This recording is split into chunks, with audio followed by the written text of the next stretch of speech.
So it's really good to sort of link up. No. And also, some people work out. Posey, it's moved again. Yeah, but just for It's gone on to Siri. But also to have good ideas. Sometimes people think of really good ideas. What we're thinking is that sport is a very strong argument, and freedom of speech is very strong argument, and children's rights, and then lesbian gay rights society, being allowed to have spaces. That's another, but that's like. Oh, it's on, look. Yeah. We're already doing You it. need to dismiss the notifications. They won't be on, they won't be recorded.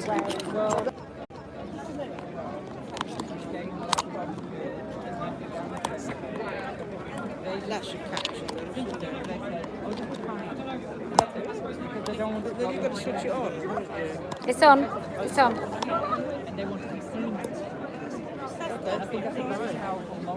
As long as, if I do that, then you can see, I can see what's going on. there. Maybe tilting. Oh, That's it. No, that's not the tilt. That is.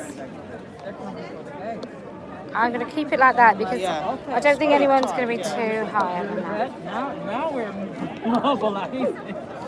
And I think this may sound a bit cheesy, but I think men. you're going to get somebody tall. You're I right. really can't put it back any further back. Sorry, people watching. Just trying to sort this out. Oh, yeah. And now I'm summing a lot and going, oh my god, this doesn't seem right. And it's like, whoa. It's either. And even before, I think it was 1980, she wrote Translation Empire. Yeah. Talks about this. 40 years ago. It's like, so that's the biggest book. It's a Sunni or a Shia. It's a, whichever the smallest group is of Muslims.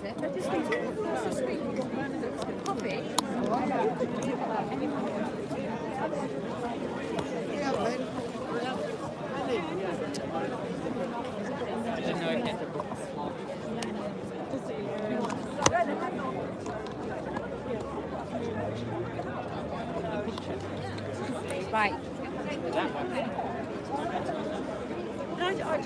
I just find it so.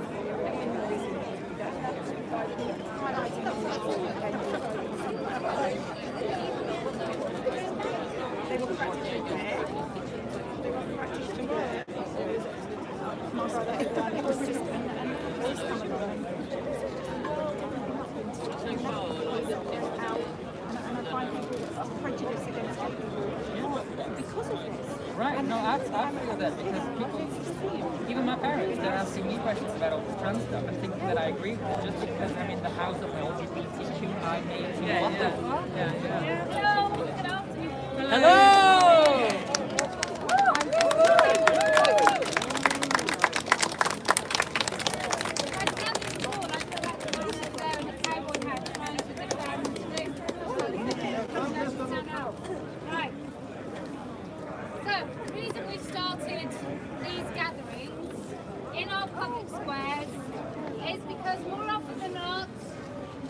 Voices on the new public square, which is social media, are silenced. Even if you're a very well-known, very toe-line feminist, your voice is silenced the minute that you say that women don't have penises, or it's wrong to transition children, which is ultimate abuse, which rids that child of the capacity for an intimate adult relationship. So, yesterday I received a letter, which is a growing pile of letters from gay men across the United Kingdom. Old school homosexual who likes dick. Who are absolutely fed up of being told the new message to them that homosexuality doesn't really exist, because sex doesn't really exist. If you can't define biological sex, and we cannot fit into categories of one biological sex or the other, then homosexuality no longer exists. That's why there's a woman campaigning to be, is it Mr. Gay? Litter Gay UK. Now, I'm not a gay man, but I'm pretty sure the absolute minimum I want in my partner is potentially a male appendage. Yes! Of male biology. This notion that we don't know what biological sex is pernicious. Yeah. It's killing our rights, tiny, tiny increments, one by one. 1 minute, you're a bigot if you want to exclude men from women's toilets. And at first, it's just trans women. But actually, I joined, and don't do it for goodness sake, I joined a very lefty Discord, Ask Me Anything. And the fundamental premise of their objection to my need for women's rights was that women aren't really a thing, that biological sex exists only in the brain and what you think, and biological sex in our bodies is a social construct. It sounds nonsense, but these people claim they believe it, and their beliefs are growing. It's a convenient belief, which means they can totally undermine the rights that women have gained over the last 100 years.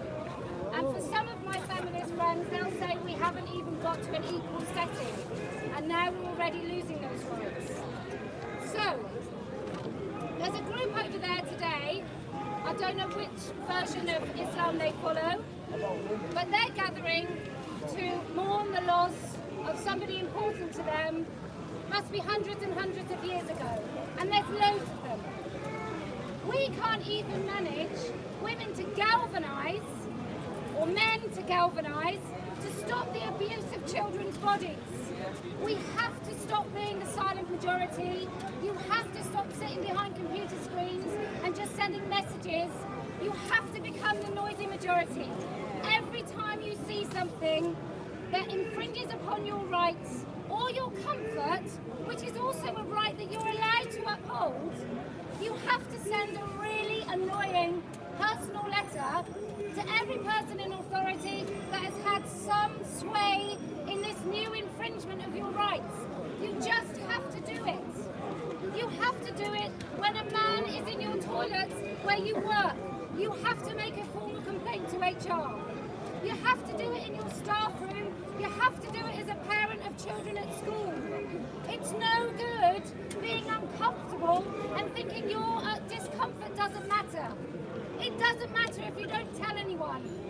So please, every single time, no matter how small, if there's a trans book like I Am Jazz in the kids section of the children's library, you have to object. You have to take it. You have to take it. You have to take it to the head of the library, and you have to say no. Every single time. The word is no. You use it, and you don't feel ashamed about using it, and sometimes don't even give them a reason, just use the word no. So onwards and upwards, we are the noisy majority.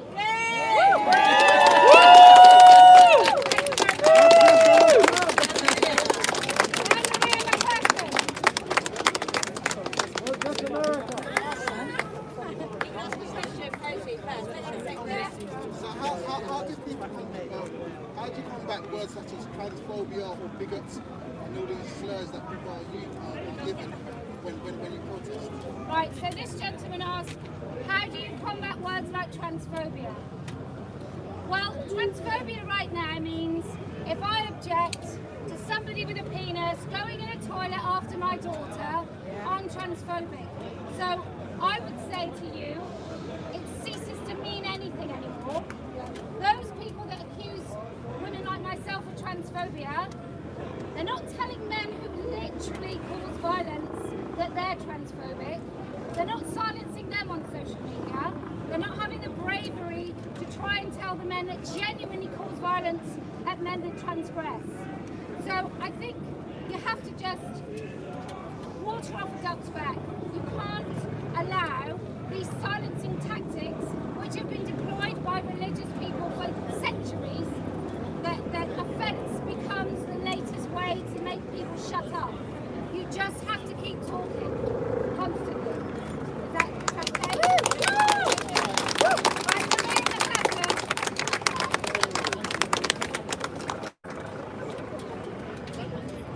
Hi everyone, I'm Maria McCaffrey. Lovely to see you here today. Good to be here.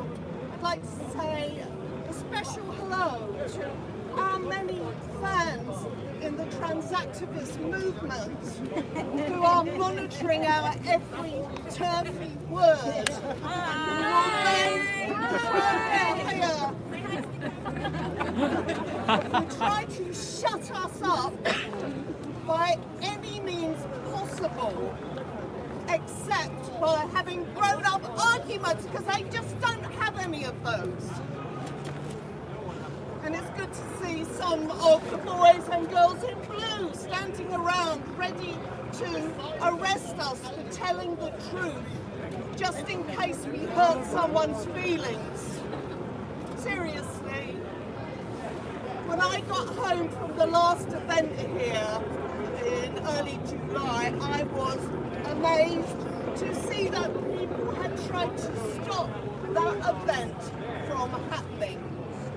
One transactivist posted, despite the police being warned, they were present at the event and did not prevent it happening. Can you believe that? 150 years of free speech at Speaker's Corner, and there are people who think they can just snap their fingers and the police will jump and do their bidding. Why would they think that? Could it be anything to do with the fact that the police are now so enthralled to gender ideology that they've forgotten what they're actually supposed to be for? By the way, it was claimed that a renowned transphobe was here last time, and in fact, just heard her here again. She was preaching hate speech. Well, here are some of the examples of hate speech that they object to. Women do not have penises. How hateful is that? She encouraged parents to know what schools are teaching about trans people. How hateful to think that parents should have the right to know what their children are being taught. And this one's great. We don't want men with or without their penis in our toilets or our prisons. We should be so ashamed for opposing the rights of transgender Katie Dolotovsky to go into a women's toilet in a supermarket and sexually molest a 10-year-old girl, and in another supermarket women's toilet to try and secretly film a 12-year-old girl.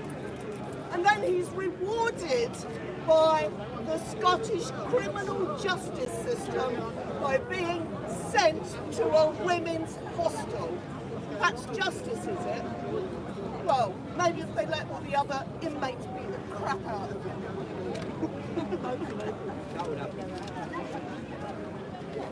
And how hateful are we for opposing the right of Joel Hardman, who disguised himself as a woman, to enter women's toilets and take photos and audio recordings under the cubicle partitions? Poor man. And how hateful of us to deprive the right of cross-dresser Mark Lazarus the opportunity to try to rape any more 71-year-old women in women's toilets. Women who just need to pee, but who end up too traumatized to ever again venture into what is and what always should be women's spaces. And by women, and I know this is so hateful, but I'm going to say it anyway, by women I mean adult human female. And that will never change, no matter how hard their goon squad try to intimidate us. And how ironic that Susie Ireson, who hear from in a little while should get a visit from police because she posted a picture on her own Facebook page showing these stickers.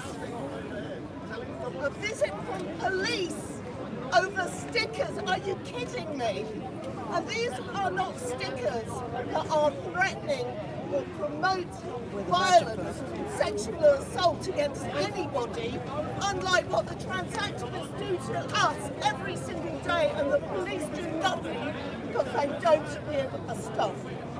These say protect single-sex spaces, celebrate diversity by silencing women. That's irony, by the way. Modern-day witch hunts. I refuse to bow down. The fact that posting these stickers on Facebook should generate complaints to the police, to Facebook or anyone just shows how true they are.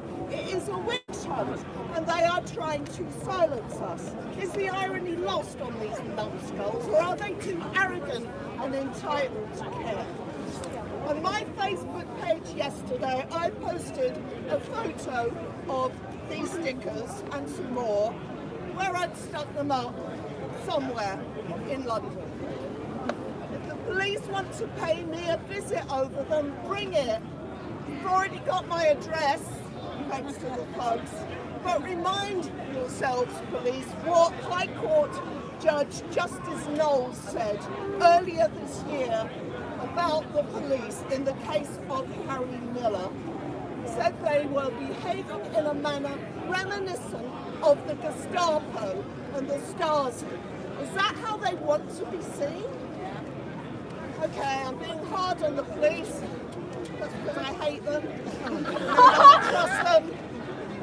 But I'm not talking about individual police officers here. I know there are some that are decent, dedicated and courageous. I don't believe for a second that every police officer goes along with all this crap. They have no choice. We know that police officers are at risk of being disciplined, of losing out on promotions, of losing their very livelihoods if they dare to put their heads above the parapet. The very kindly detective constable who was in charge of the investigation into the assault on me 3 years ago in this very spot got a rebuke from his senior officer because he put out an appeal for information to the press in which he called my male assailants men. Trans activists complained and they just rolled over.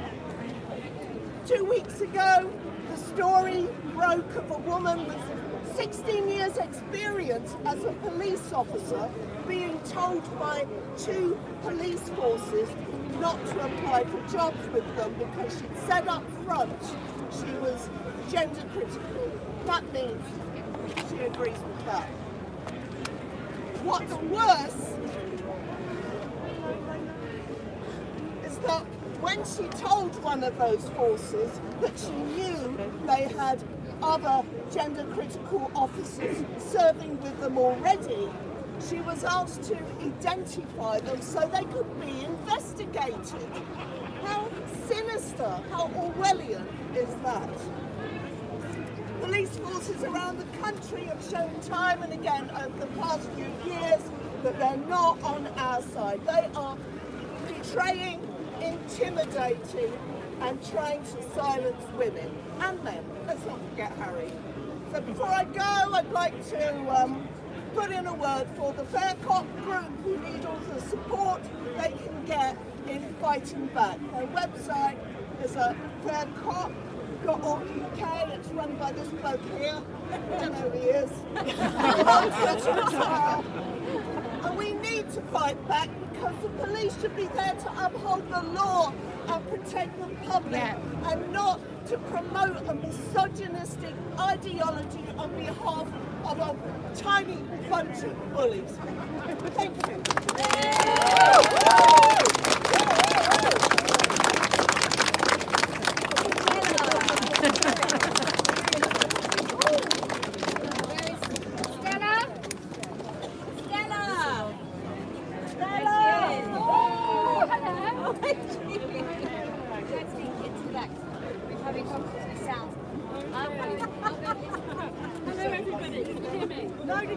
My name's Stella and I've been cancelled.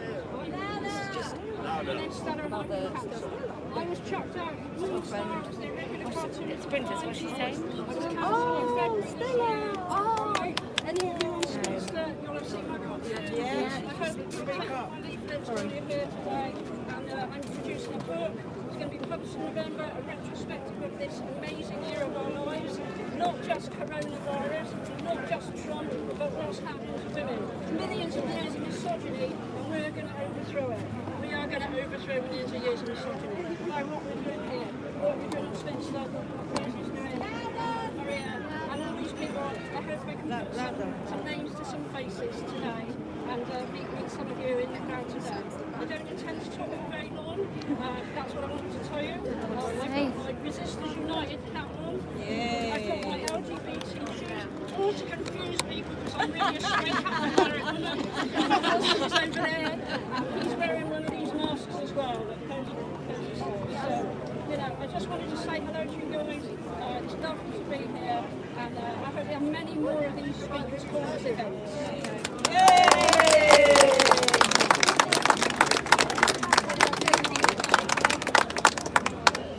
Who's next? She says it's better going closer. Okay, what is it? I won't be talking very long either. I am a mother to 3 daughters. 2 of them are gender non-conforming. If I subscribe to this gender ideology, would I now be transing my children? One of my daughters, named after Emmeline Pankhurst, is destined to be sporty. She's destined to be in a sports team of some sort. Why should our family give up her safety for the feelings of mediocre men that want to be on her sports team when she is older? Why should we sacrifice her safety? Should I tell her not to bother trying in her sports? Should I just say, should we go back to the 1900s when women weren't allowed into the Olympics? Should I say, do you know what, just forget about it? It's not meant for you. Every time a man takes the trophy of a woman, that is the message our young girls are hearing, that sports are not meant for them at all. Moving on to education, my girls are in primary school at the minute, but when they go into secondary school, puberty is hard enough. Menstruation is hard enough for young girls. Why should they have to share their bathroom with young boys? Why should they have to? Okay? Being in a state of undress, getting changed in PE, the behaviour in those places are difficult enough as it is. How are educators going to ensure the safety of our daughters? You need to come and stand with us. 1 month ago, I was just liking posts on Facebook. I might have retweeted a few things, and then I got braver. So stop being at home, come and stand with us and tell it how it is. Thank you.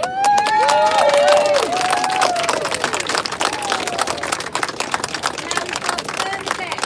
Where are you, Bernadette? Here she is. Sounded really good.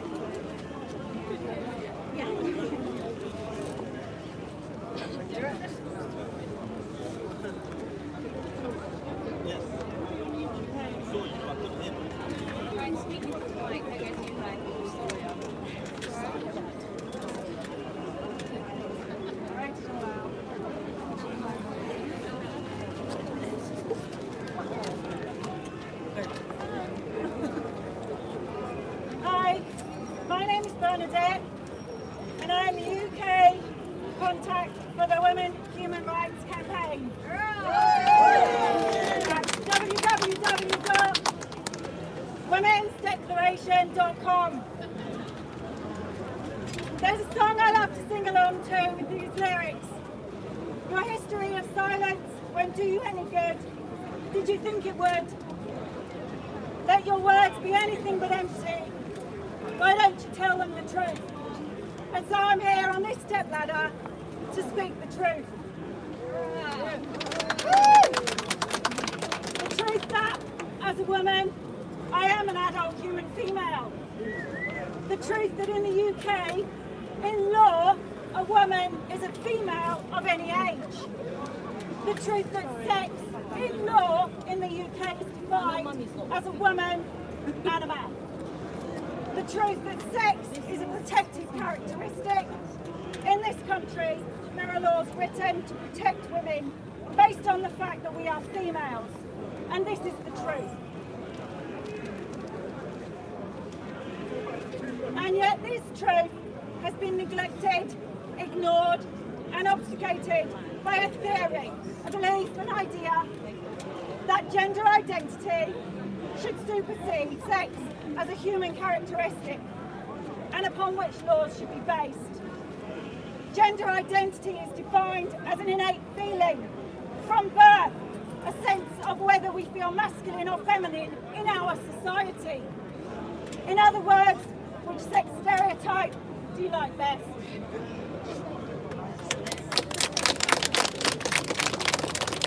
The proponents of this idea surmise that a man who has a gender identity of a woman is a woman because they were born with that gender identity. But then, for them to have determined their gender identity, they must have to be aware of the particular society and how that perceives them, how that perceives each sex within, where they live, and how can they do that at birth? It is impossible. Yeah. The proposition just doesn't hold up in the face of logical scrutiny. But I digress. I'm not here to talk about gender identity. I am here to talk to you about the truth and ask you all to push the truth in your own lives. Read the declaration, www.womensdeclaration.com. Then visit your MP, remind them of the truth, give them a copy. They have a responsibility to protect their women and girls in their constituencies and uphold their rights, our rights. We have rights. We are not demanding new rights. We are affirming our existing rights. The Declaration has 9 articles. Each begins with the words affirming. They are, reaffirming. We don't need to affirm, they're already in law. We are reaffirming. Reaffirming as a mixed female status. The rights of women and girls to physical and reproductive integrity. Reaffirming women's rights to freedom of expression. Yeah. Reaffirming women's rights to freedom of peaceful assembly and association. Reaffirming women's rights to political participation on the basis of sex. Yeah. Reaffirming women's rights to the same opportunities as men to participate actively in sports and physical education. Reaffirming the needs for the elimination of violence against women. And finally, reaffirming the need for the protection of the rights of the child. Yes.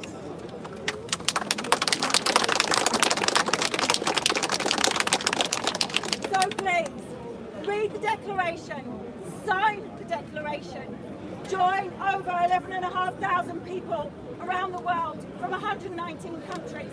Add your voice to the call, to the politicians, to the councils, to anyone. Reaffirm our sex-based rights. Initially set out in the Convention of the Elimination of All Forms of Discrimination Against Women, ratified by our country 34 years ago. Yeah. Join me, join us, speak the truth and remind your MP of the truth.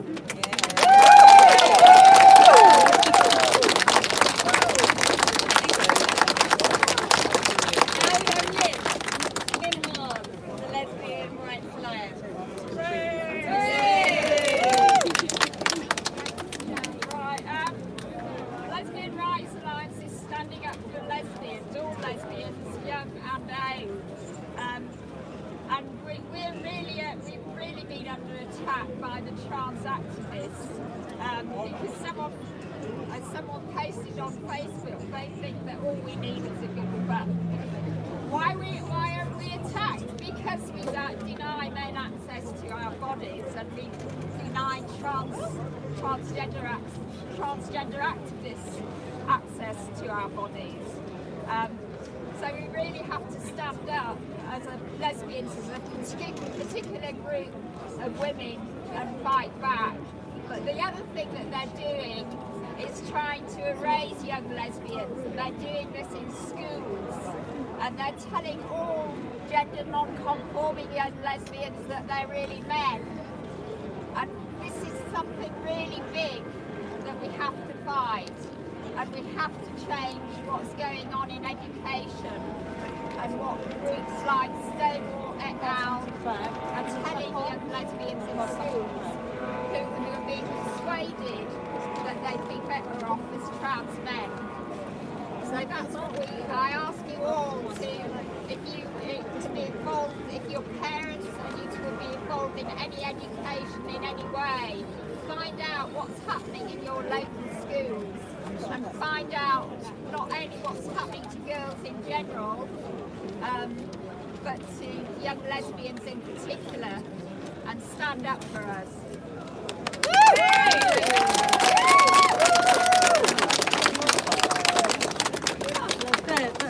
Now we've got Sophie.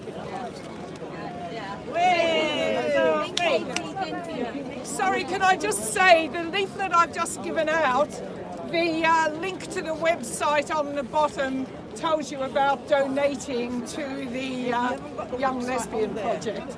Sorry, I've run out of copies. Okay, so it's been widely accepted that the trans cult has managed to wrap its tentacles around every aspect of our society, from schools, prison and the public sector, to trains, minds of vulnerable people, and, well, not really surprisingly, the belligerent lefty righteousness of the woke karate.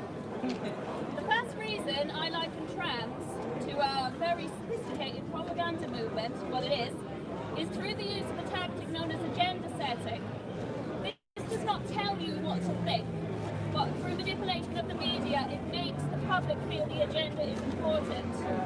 In the only study I could find, it was found that the woke left-wing media, Fox, Vice, BuzzFeed, heavily featured stories on violence against trans and trans children, not because it's the epidemic they make it out to be, but because it wants to prime us into feeling pity for transgender. So it's all artificially constructed.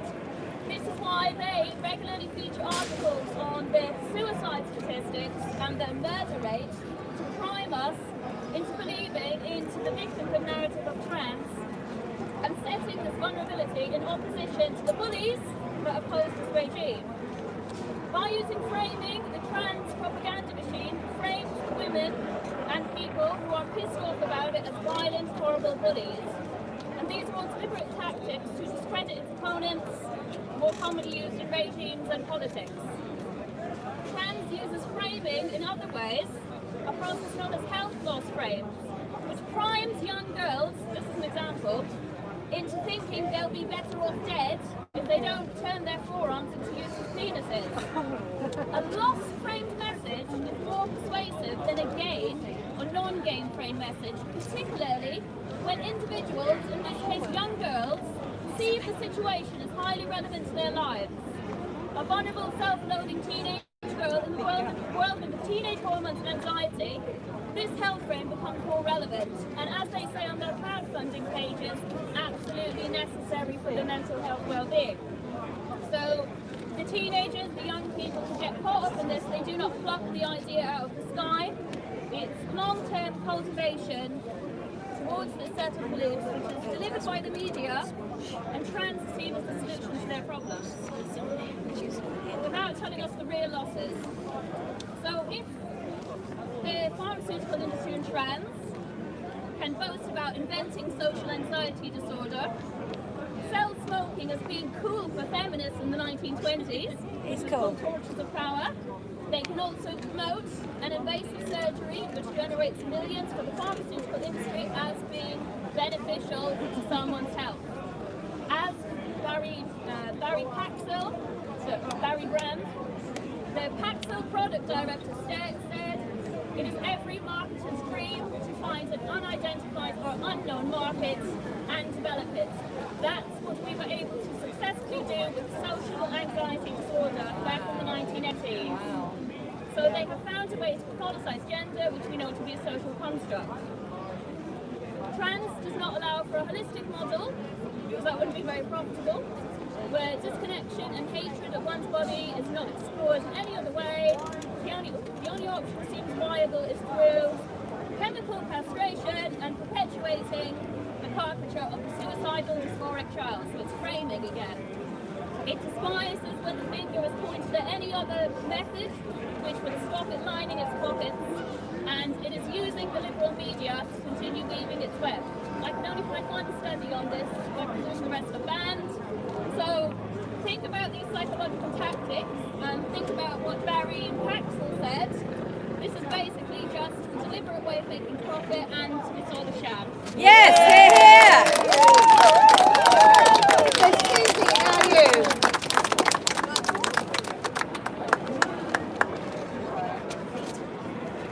Don't bother climbing up the steps, just stand in front of it, yeah.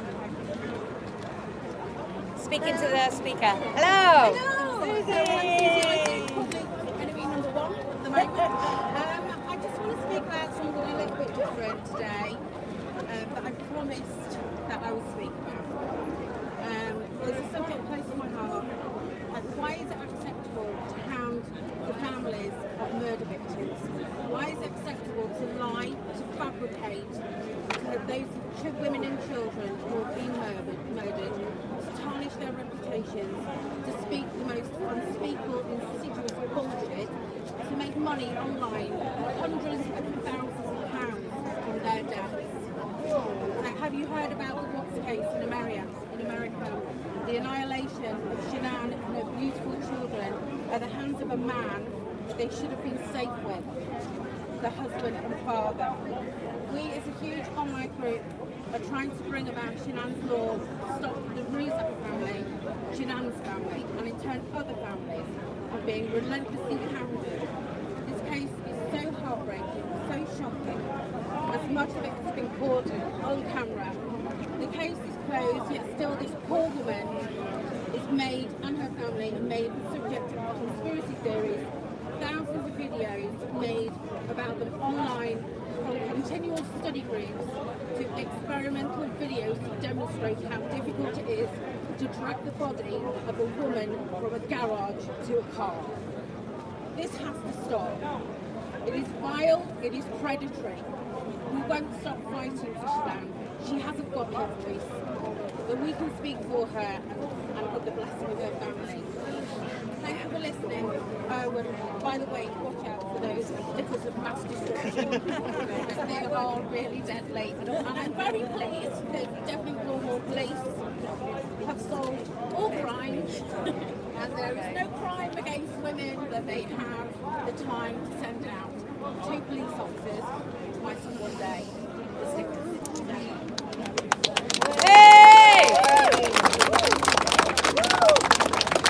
Katie, Wally, I will just go over there and listen while you speak. Okay. Check.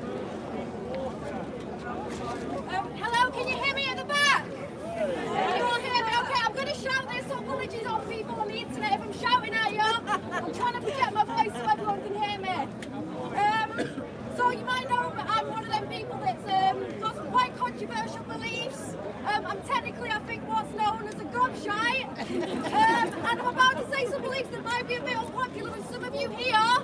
But this is all about speaking the truth and free speech and being able to say what you like. I want to talk a little bit about the new normal. I was thinking about this during lockdown. I was doing my 1 hour of exercise a day, cycling around, and suddenly I needed to go to the toilet. And everywhere was shut down, and I was suddenly reminded, often we like to talk about the urinary lesion, the history of it, how it used to stop women accessing the public sphere. So as I was about, I'd find somewhere and crouch down, well, it was a little reminder everywhere of how vulnerable our rights were. Now, obviously everywhere's opened up again, but finding a public toilet, a lot of places are closing down. Is this going to be the new normal now? Are we just going to accept it? I think we need to start speaking up about these things because it feels like we're having this battle for women to access the public sphere. Trans rights activism wants to take away a lot of these rights, a lot of our legal rights. But under the new normal, what rights are we going to have? You know, this lockdown measure, keeping everybody at home, how much money is that going to cost? Who's going to bear the brunt of the austerity measures that they're going to have to put in place? 86% of austerity cuts fell on the shoulders of women. So I think we need to start discussing this because what's going to happen is going to be women that are going to bear the brunt of all this. I don't know, a lot of people are making decisions about who to sack. And it's been who's been doing the caring, looking after the children while they've all been at home. It's been women, so now women are facing more and more cuts, and I just can't hear it. I can't hear any feminist voices speaking out about it because it's the same thing with what they say about trans stuff. It's like you're far right, you're a Nazi, you're a Trump supporter. They've spun it into anything they want to do, they want to shut it down, they'll just call you far right and it makes people scared to speak out. But I think we've got to because I just feel like, yeah, the definition of woman is really important and all these battles that we're waging, they're really important. But it might mean nothing because what's coming, who knows? But the new normal is a word I keep hearing again and again and again. And it's about time that we started making a feminist critique of it because it's women who are going to bear the brunt of it. Hear, hear. Phoebe.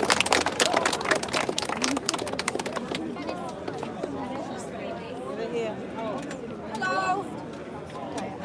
The TRAs last time did a little bit of a vote on what they were going to do in response to this event, and one of the options was a small queer musical event. And I'm really quite disappointed that they haven't turned up. It's really quite funny.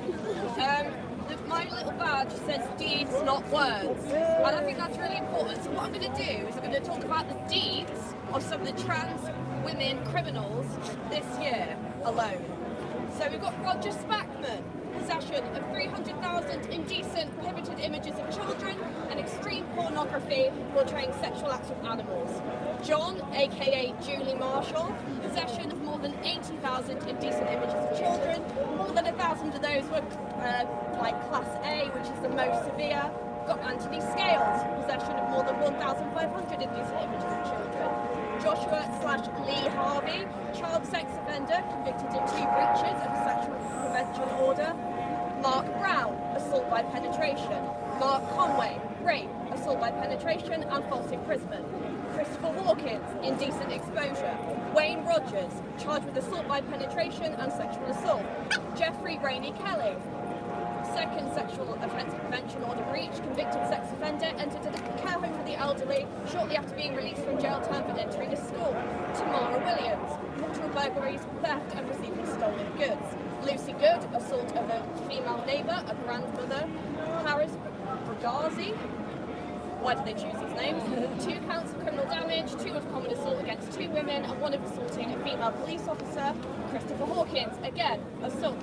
Layla LaFay, assault of possession of an offensive weapon and using that to cause gross bodily harm.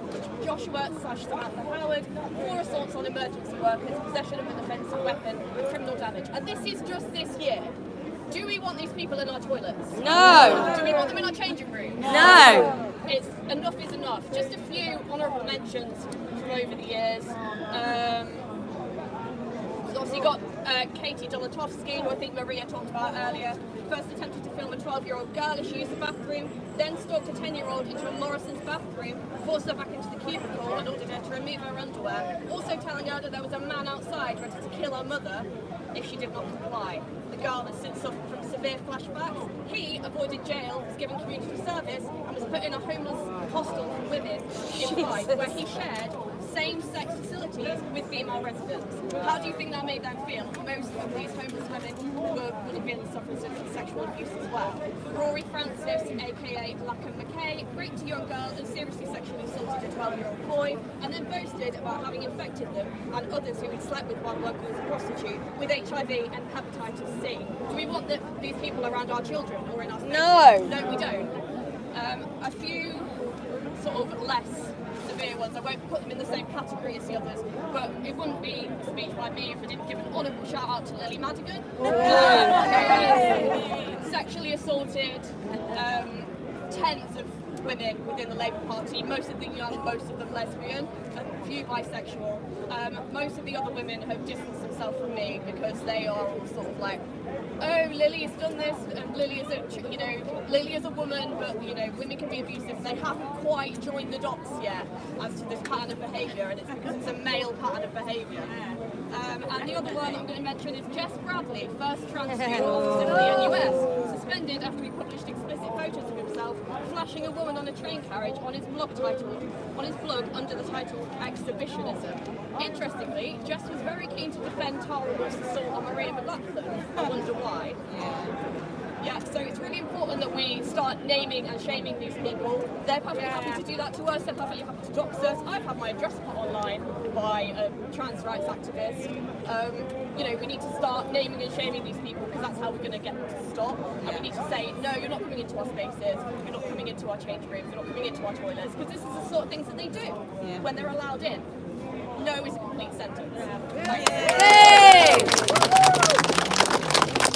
Is there one lady who said she wanted to speak? Yeah. Technically, I was thrown under a bus. Okay, come on then. Try and speak into the... It's hard. No. Alright. Alright. Don't rush me. Alright, so I'm not really a part of Rosie's organisation, although I support it just by dint of having ovaries. Obviously not having ovaries in a medical sense. Let's not get into it. But what I would like to say is I've come to this park for over a year to speak about the truth, which I care passionately about, which is Jesus. Don't all start yawning. But God, if you believe in him, or if you just believe in the science of maybe 15 years ago, created men and women for specific purposes, and we balance each other out even if we don't find each other sexually attractive. Like, we are, as women, denigrated. Boys have been, in my opinion, feminized over the years in some weird, I don't know, an attempt to make them socially acceptable human men. It doesn't always work. It doesn't work at all, because men are men and boys will be boys, whether it's popular or not. They just will, unless they're socialised in some sort of convent. I don't know. So having a mother, as we all do, a grandmother, aunties, sisters, I think it's important that women aren't taken out of literature about cervical cancer.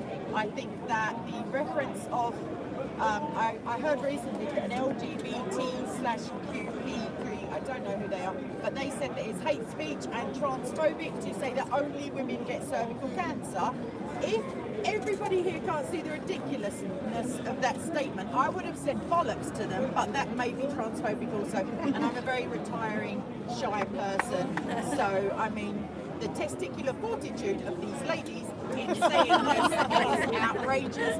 I don't know if anybody remembers the story of the Emperor's New Clothes, but when I see grown, butch-looking men with their testicles on display and full makeup reading stories to our children, and God bless them and please help them soon, mothers rushing to their defence when people go in and casually point out that this is they have no place joining with the NSPCC, Drag Queen Story Hour, if they want to tell stories to each other. I couldn't care less, if my life depended on it, what people do behind their own closed doors, in their own bedrooms, in their own supermarkets. If they want to walk around dressed up as the Queen of England, God bless you all, I don't care. But to be teaching children about gender, which is not a construct, it's a matter of biology. Scientists have all just quietly gone home because they're not really forthcoming in confrontational skills. But some of us have to be here to remind us that our daughters are our daughters. There's a 6-year-old boy recently who's, without his consent, or he couldn't comprehend it even if he wanted to fully, he's now going to become a girl, and one of his parents at least is fully behind that and potentially mentally ill to an extreme degree. So I would say please do use the word girl or woman freely, because it's a true thing. We aren't going anywhere. If we do, spoiler alert, men will not be born other than test tubes, and who needs all that No. Also come to Jesus if you've got time, because he loves you all and all that. If you have any questions about the Big JC, I'm a girl whilst I'm here. Don't stalk me around the place. And thank you very much to Crazy, who was just minding her own business at home, like with her kids and that, and all this just fell at her door. I don't think there's anything hateful about the dictionary. I haven't found it yet, apart from the word hateful, obviously. And yeah, like women, adult human females. Also, for any Muslims listening as well, in the Quran, where it tells you how to divorce a woman before her periods, the word girl is a child of human origin who is female. So I'd just like to throw that out there. Thank you. Anyone else want to speak? Anyone else want to have a go? Okay, I'm going to stand here so I can speak into the microphone. A dear friend once said that if you can make people believe that some women have a penis, you can make them believe absolutely anything. And not that these just are any women, but they are the most vulnerable women of us all, completely ignoring millennia of oppression of women and girls by men, and the 100-odd years of the fight for our freedom. Suddenly, we have to check our cis privilege and allow men, not just any men, but the worst kind of delusional and dangerous men, into every single space that we have won for ourselves. The organisations that advocate for this also call prostitution work, and have even begun calling surrogacy fertility equality. So let's just say it simply for those institutions and their cheerleaders. Men do not have a right to sex. No. Men do not have a right to babies. No. And men do not have the right to the word women. Transgenderism is anti-women and it is anti-human. By pretending that fake tits and lady feels make you a female, we are pretending that our amazing, natural, human bodies are blank canvases for doctors to experiment on. Woo! And they are paving the way to transhumanism. Yes! This promised ban on conversion therapy sounds like a reasonable idea until we look to countries like Canada, where helping children accept and love their natural healthy bodies is criminalised and the mental health professionals are banned from practicing. We are adults and we must be the grown-ups and we must stop this harmful nonsense. We are humans and we must love our own human bodies and stay connected in the real offline world with our fellow human beings. We are female, the sex that creates life. Yeah. And we are women and we will fight. Thank you.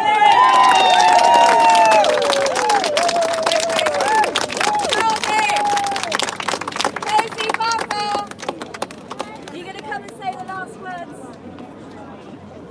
Last what? Okay, these are just last words, so I'm going to stand up high. Yay! Right. To the right of me, to the left of me, there are lots of men arguing about God. Arguing about how they may reach the afterlife. So what we're doing here is we're talking about now, right now, what's happening in our schools, our hospitals, our prisons, our police force, and generally in our public square. Everywhere you can, you must speak up. We are standing for women. We are reclaiming the public square, one square at a time.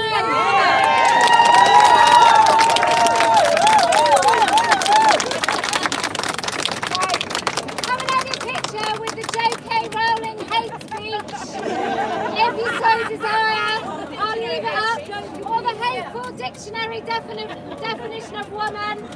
Come and have your picture. Put it on social media.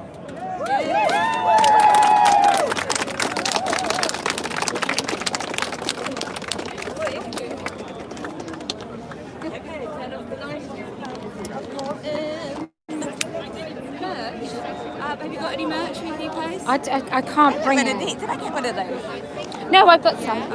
You have? I've got, hang on.